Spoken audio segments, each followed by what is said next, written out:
Sa ilalim ng malamlam na buwan, tahimik ang sementeryo ng San Roque, maliban sa mga yabag ng isang lalaking naglalakad sa pagitan ng mga nicho. Siya si Ramel, ang kilalang manunugis, mangangaso ng mga nilalang na hindi nabibilang sa mundo ng mga buhay. May hawak siyang mabigat na palakol na may ukit ng mga sinaunang simbolo. Ang sandatang minanapa niya sa kanyang ama, isa ring tagapuksa ng mga halimaw. Sa bawat paghinga ni Ramel, sumasama ang usok ng hamog na parang nagbabadya ng panganib. Ayon sa mga balita, may halimaw na muling nabuhay sa sementeryo. Isang bis ng dilim, nilalang na kumakain ang kaluluwa ng mga patay upang lumakas.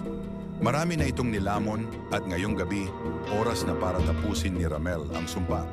Habang lumalapit siya sa lumang puntod, narinig niya ang mababang umbo. Parang halakhak ng gutom na halimaw. Dahan-dahan niyang itinaas ang palakol, ang mga ukit nito'y kumikislap ng bughaw na liwanag.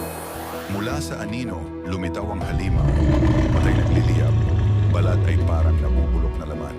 Ngunit bago pa ito makalapit, mabilis na umikot si Ramel at inihataw ang kanyang palakol.